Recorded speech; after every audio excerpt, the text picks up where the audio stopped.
Maybe you count on a morning cup of coffee to get you started, like we do. Maybe.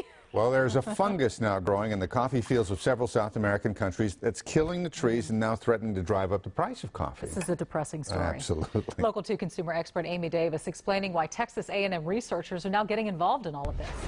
Local coffee roasters like Java Pura here in southwest Houston may be thousands of miles away from the farms fighting the coffee fungus called coffee rust. But the owner here says unless they get it under control, his business and consumers will likely pay the price.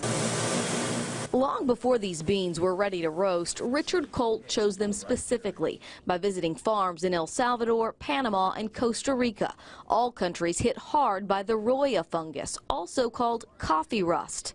We started seeing that, about 2 years ago. The fungus is highly contagious, and it spreads from tree to tree. And starts eating away at the leaves, and eventually all the leaves disappear off the tree, and the tree gets so stressed at that point it obviously can't produce cherry. Colt says the trees at the farms growing his beans have been spared, but he suspects it will eventually catch up to him and his customers. My guess is it will affect the whole coffee industry and therefore affect our prices next year.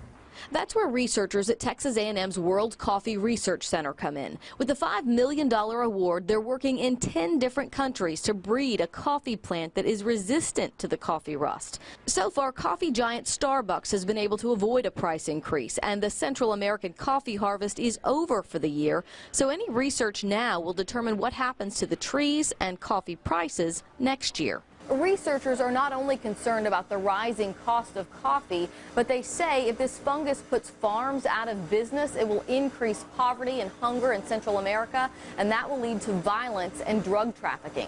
I'm consumer expert Amy Davis, KPRC, Local